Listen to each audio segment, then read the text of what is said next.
Shalom and welcome. This week's Torah portion is Yitro, and it's exciting and it's famous. There's two major things in Parshat Yitro. At the very beginning, Moses' father-in-law comes with the whole family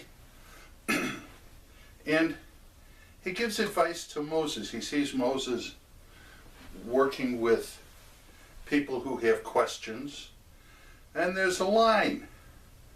There's a line down the hill, around the camp, around the tents. It's a very long line.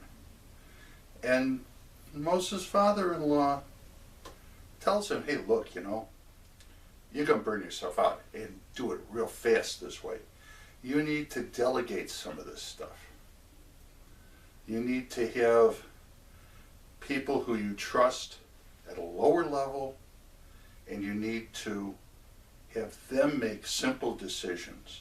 And above them, people at a slightly higher level, and above them, a higher level, until finally something that can't be resolved comes to you.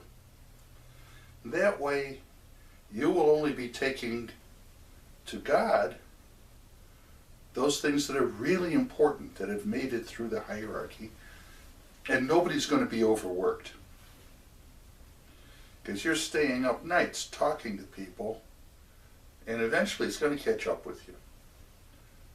So this is advice given to Moses by his father-in-law. The next, and probably the most famous part of this parsha, is the revelation at Sinai, the giving of the Ten Commandments. Or in Hebrew, the Aseret HaDibrot, which is the 10 sayings or the 10 things. They're not really called commandments. And the story we have in the Torah is, after a lot of up and down the mountain, Moses finally goes up the mountain to receive the law from God. And 40 days later, 40 days and 40 nights later, he comes down the mountain and he's carrying 2 tablets on which are inscribed the Aseret HaDibrot. What we don't have in the Torah is what happened on the mountain. There have been a lot of fanciful interpretations of what could have happened on the mountain, including one in a famous movie by Cecil B. DeMille, where there's a vortex like a tornado that spews out flaming tongues that inscribe on the tablets these 10 things, and then cut the tablets out of the mountain.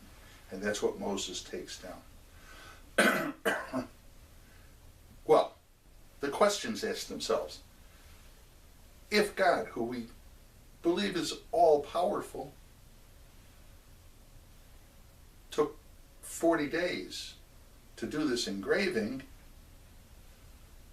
well, that kind of boggles our minds, because it should have been done like that. On the other hand, if it was Moses who was sitting there with a hammer and a chisel doing these things, what part did God play in this whole thing?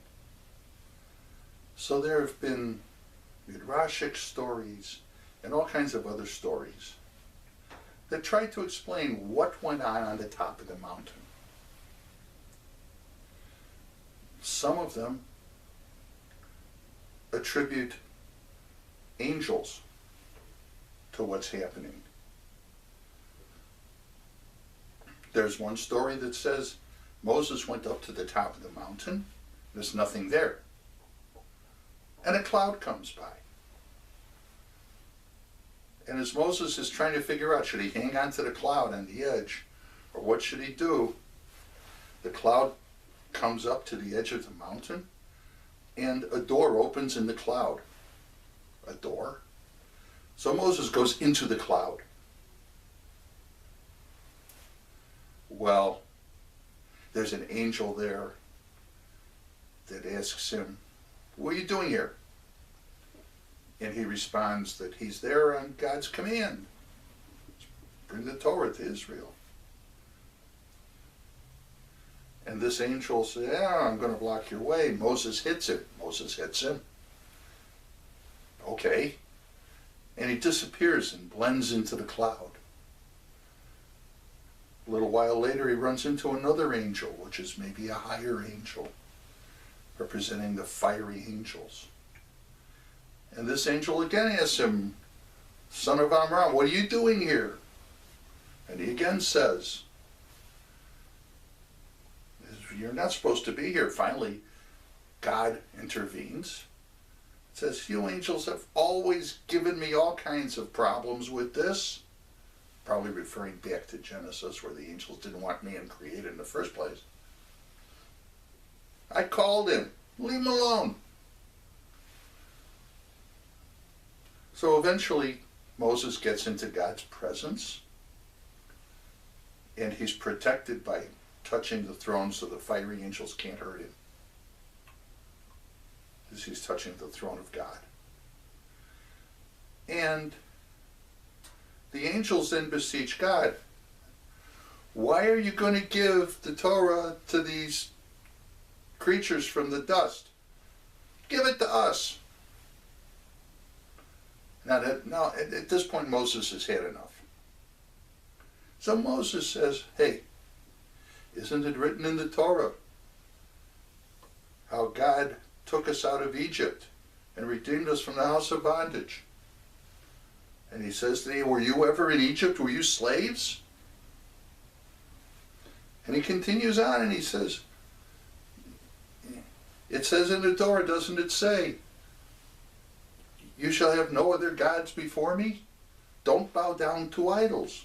Are there idols here in heaven that you need to be reminded not to bow down to them? Do you have money here in heaven that you need to worry about people stealing? Do you have jobs? Do you need to be remembered to keep the Sabbath? Do you need a day of rest? And he goes on through this whole litany of things that the people of Israel need to be reminded about.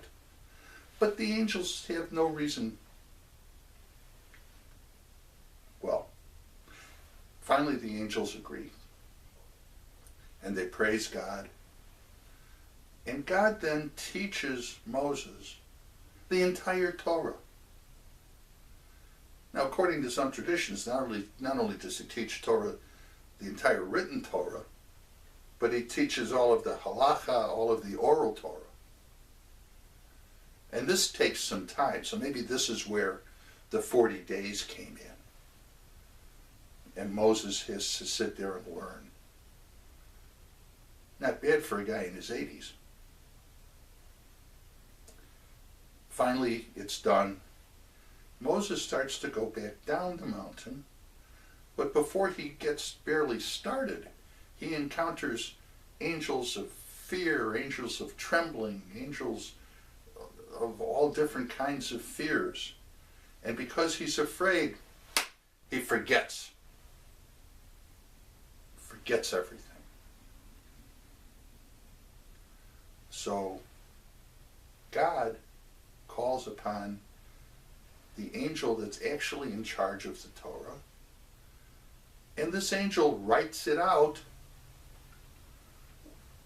so Moses won't forget not only the tablets, but he writes out the Torah, the scroll. And then that way Moses won't have to remember, but he does remember some things, because he obviously remembers the oral Torah. But then the angels decide that he's worthy, and they give him gifts. They teach him things. Even the angel of death teaches him how to thwart death. They teach him healing. They teach him many things. And Moses brings these things back down the mountain so that he can give them and teach them to the people to Am Yisrael, the people of Israel. Now that's one story about what might have happened at the top of the mountain. Because you remember, smoke encircled the top of the mountain. So we don't know what happened up there. Even if you had a telescope way back then, you wouldn't be able to see. Moses would go up and he'd disappear. Well, there's all kinds of stories. There's all kinds of reasons to explain them. Wouldn't it be interesting if any of you who are listening to this had your own ideas about what might have happened on the top of the mountain? If you're so inclined, you can share them with me. Email your story to magidpinchas@gmail.com. That's MAGGIDPINCHAS.gmail.com. If I get any responses, I'll put them together